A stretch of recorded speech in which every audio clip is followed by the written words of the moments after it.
speaker of the day will be New Voice Media's Vice President of Employee Engagement and Enablement, Rob Lambert. Okay, so just a couple of words about Rob. I've known him for many years now. I've been working with him for like 6 years, and there is one thing that I have always envied him. And through all these years, he's been very efficient.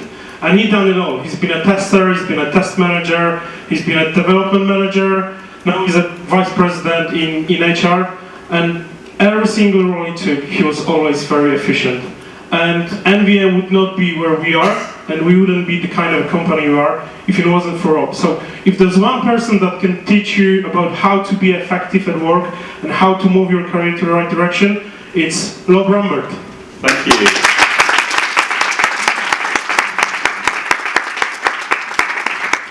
Hi everyone, is everyone feeling happy? All good? Excellent.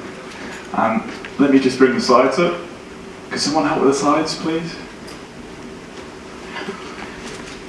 So, before I begin, my kids always ask why I do this, why do I stand up in front of people and talk? And I don't know the answer, but what I always do is I always take a photo of the audience so that I can show my kids when I get home just how lovely everybody is. So if we could all sort of squeeze together a little bit. That's it, it's perfect. It's quite wide. So everybody say, Agile. Agile. Beautiful, thank you. Cool, so I remember a few years back, I was in a bar in a place called Tallinn in Estonia. Has anyone ever been to Estonia?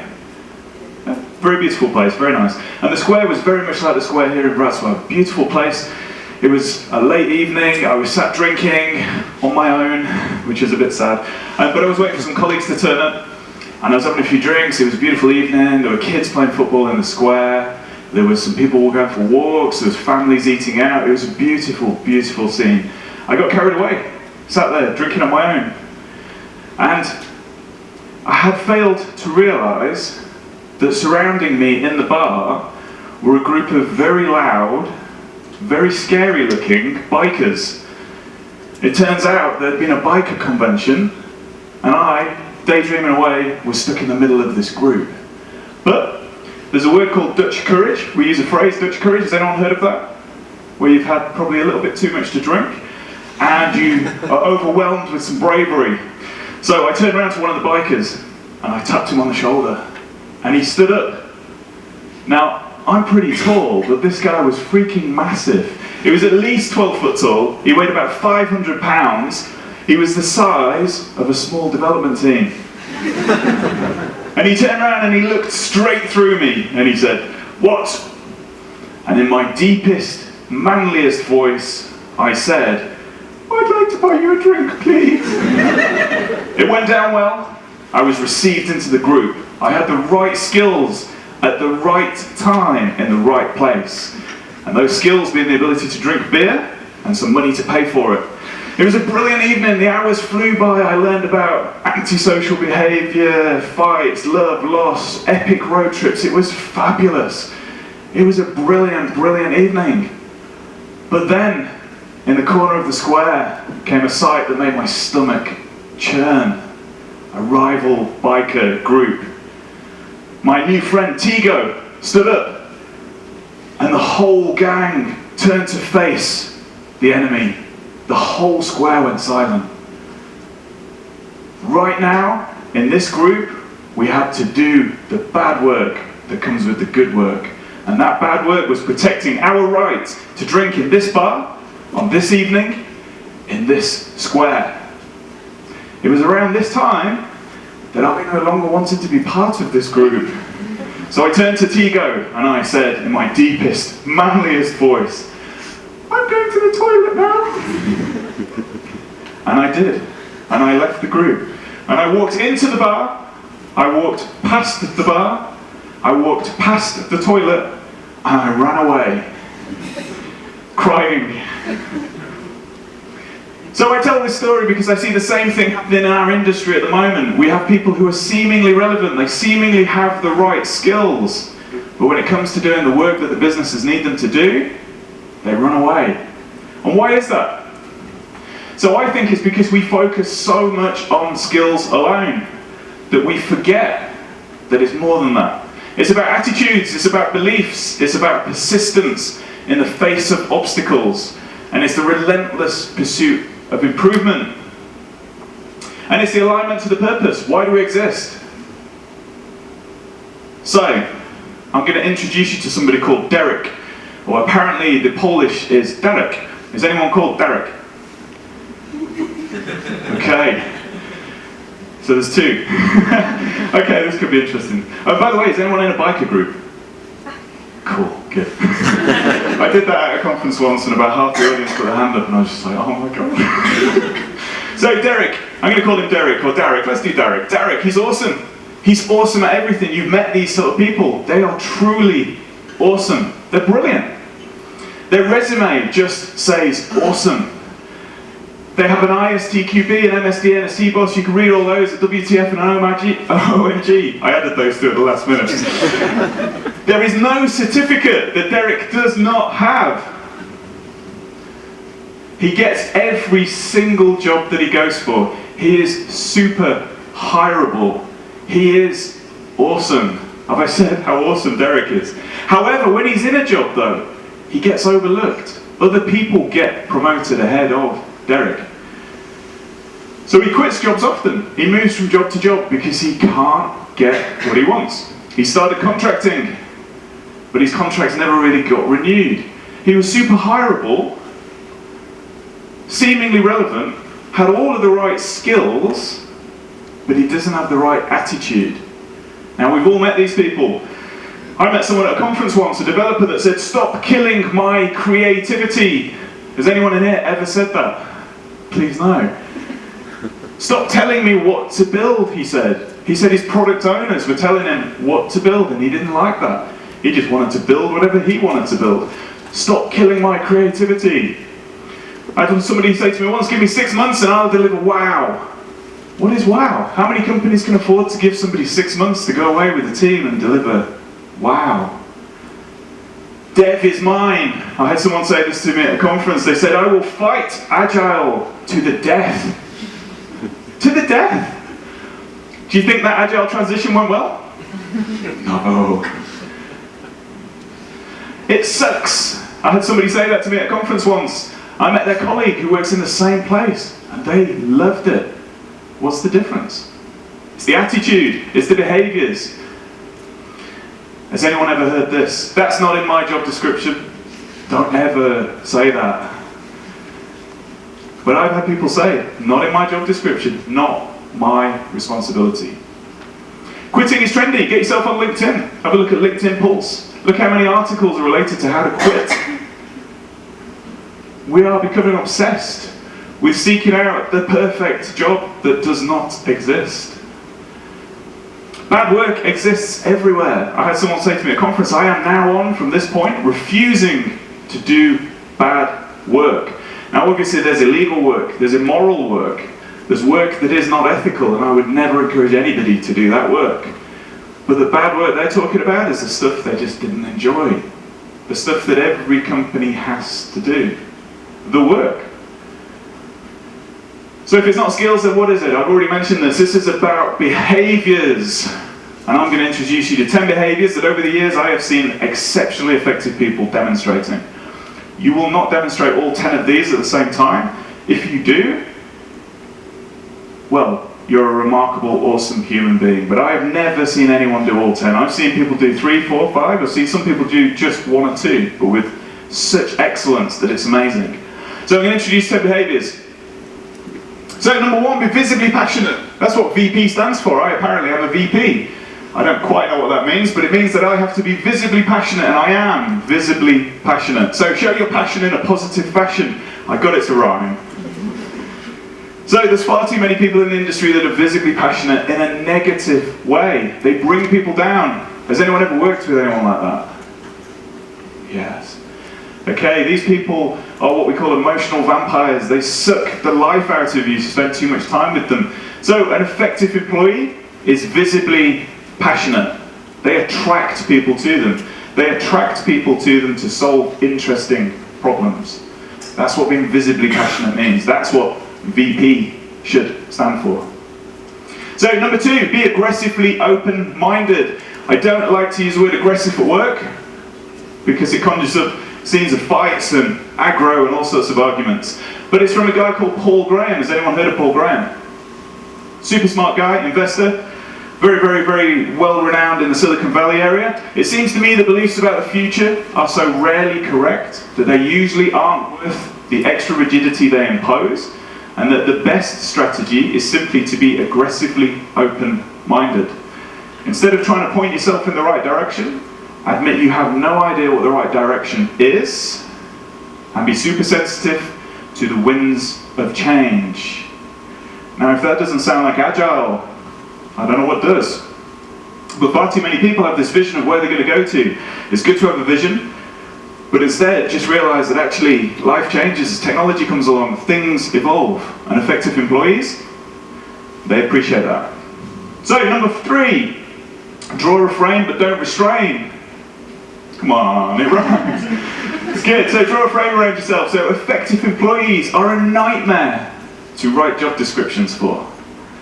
Okay? Opportunities, business problems, and learning exist between the roles. This is where it's not in my job description is a terrible thing to be saying.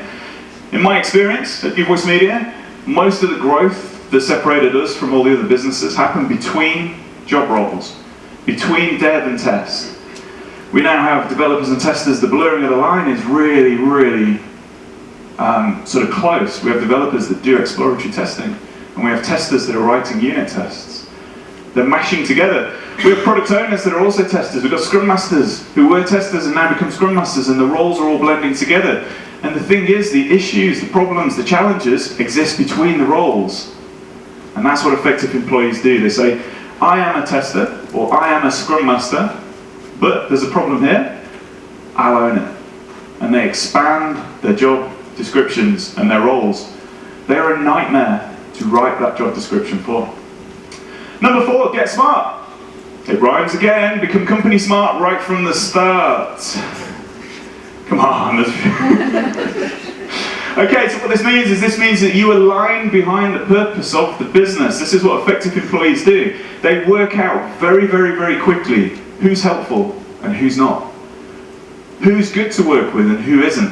Who develops better quality software than someone else. They get smart, they get behind the values, the vision, the mission, everything about the business, and they align behind it. And if you combine this with being visibly passionate, you have the opportunity to really make big change. They widen their awareness. And with a wider awareness, you get surprised a lot less often. If you know where the work's coming from, and you know where the work is going to, and you know about all the stuff that's happening in the business around it, you'll be surprised a lot less often, which is a good thing. I couldn't get this one to rhyme. So if you have any ideas, let me know in the break about how to get this one to rhyme. But basically, effective employees, they work out who the customer is, and they deliver against that customer's values and those customers' expectations. But bear in mind that the people who are the customers may not use the software. The people who buy the software might not use it. Your customers could also be internal departments, different people in the business. What values do they have? What do they expect from you? Because if you deliver on those expectations, then you will be an effective employee. So, number 6, improve the process relentlessly, but from the customer's perspective. Now, I need 14 volunteers, preferably not new Voice Media employees. Does anyone want to come stand up? All you have to do is hold a sign. Nothing else. 14 volunteers? Yes, that's it. Let's go. Please come on up.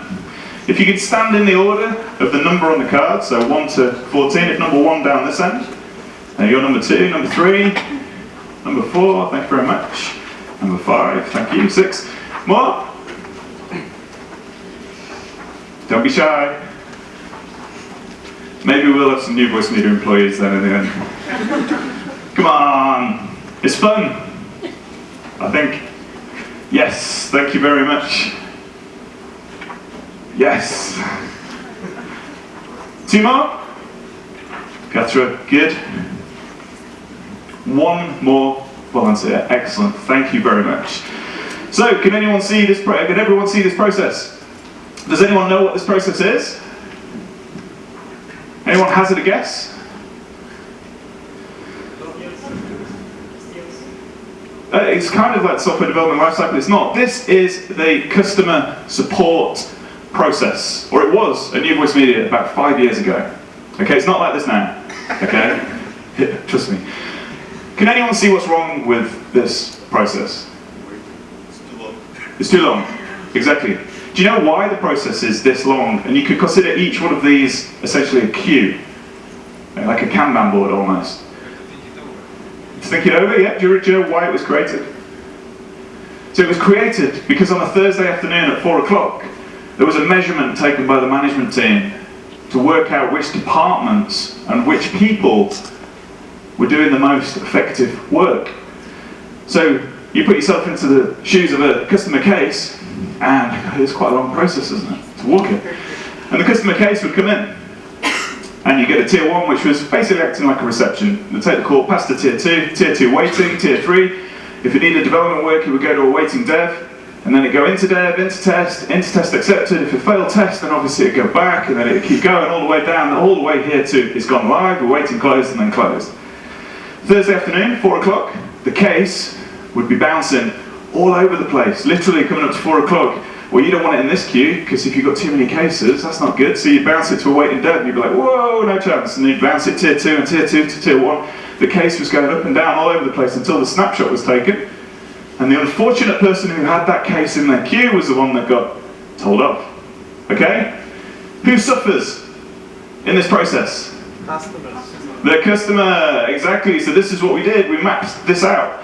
And we got rid of all sorts of stuff. So here we go. We kept tier 1 and tier 2. We got rid of you. I do apologise. Thank you so much for your help. Who's next? We got rid of tier 3. Sorry. Thank you very much for your help. We got rid of waiting dev. I do apologise. Thank you. In dev we kept. In test we kept. In test accepted. Nah, don't need that. Thank you very much. In test failed. Not really. Sorry. Thank you. Waiting deployment.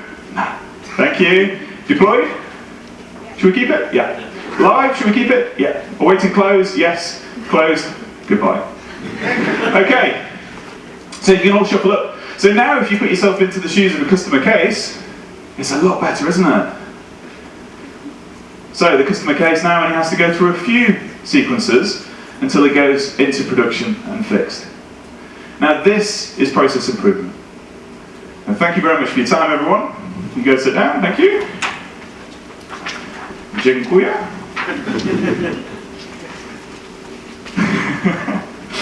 Okay, so that's process improvement. People, effective employees, relentlessly do that. They do that by nature. So, here's a very seemingly simple way to do this. Has anyone heard of John Seddon? A few hands. He's a systems thinker, definitely worth checking him out. John Seddon runs a company called Vanguard. This is how you do process improvement. You observe the process, you fix the process, and then you bring in IT. Can you see what happens for most companies? Most companies start at number 3, and they bring in a tool off the shelf to solve a problem they don't know they actually have, and they make the problem worse. Process improvement is about observing the process and fixing it, and then automating it once you've got it correct. Most people go straight to number 3. Process improvement, seemingly simple, really quite hard to do sometimes.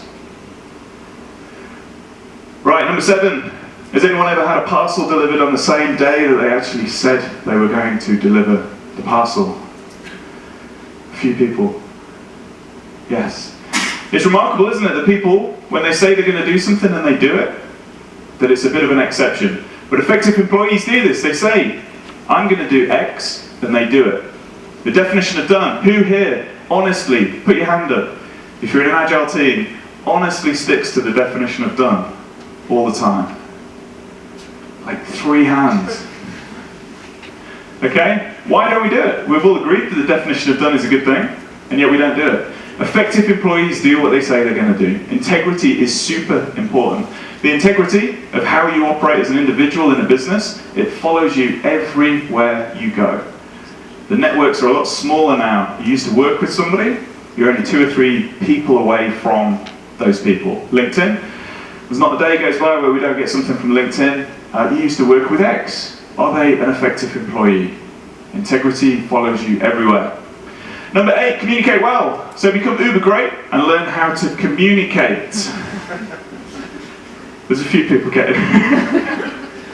Okay, so effective employees are incredibly good at communicating. They are good listeners. They are good at presenting. They are good at writing. They are good at arguing their case in a constructive, professional way. Communication skills are the #1 skills that most hiring managers look for. There's a comms workshop later on this afternoon. I apologise, Veronica. Where's Veronica? For promoting my own workshop against Veronica's, but I have the stage. Okay, and what I'm going to teach you hopefully this afternoon is about a superpower, non-verbal communication. It is a superpower in the world of business. If you want to succeed and you want to become effective, if you can master your non-verbal communication, it's a start. All communication has a purpose, an audience, and a context. Effective employees realize that and they tailor it to suit the purpose, to suit the audience, and to suit the context. It's very, very rare to find a very effective employee who isn't good at communicating.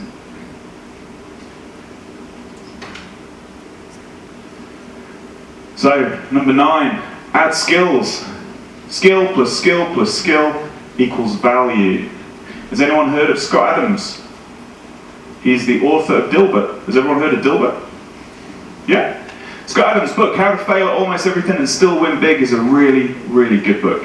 So if you think extraordinary talent and a maniacal pursuit of excellence are necessary for success, I say that's just one approach, and probably the hardest. When it comes to skills, quantity often beats quality. So if you want to become the world's best developer, then you can pick one language and go for it. Be the best in that, but it's a competitive place to be. But there's also a lot of other languages to learn. So if you can do Ruby, Java, C#, all the others as well, to a very competent level, you're more likely to be successful. Dev plus support plus technical writing, for example, is a good set of skills. If you're just a developer, which is no harm in that, but if you can then do support and you can do technical writing, you become more valuable. If you're a Scrum Master and you can code and you can also teach people, again, you become more valuable. Testing and management, etc., etc., etc. Adding skills is often easier than becoming an absolute specialist in something. There's a thing called the T-shape. Now, if you imagine a capital T, the core of the T is the core skill that people have, and the horizontal part of the T is all the other skills that complement the core skill. The more T-shaped that people become, the more effective, more hireable, and more desirable they are to business. Of course, if you want to be a brain surgeon, then I would suggest you focus just on brain surgery, not marketing and all the other stuff. And then finally, number 10 is be brave. So, don't be afraid to challenge the norms and the status quo.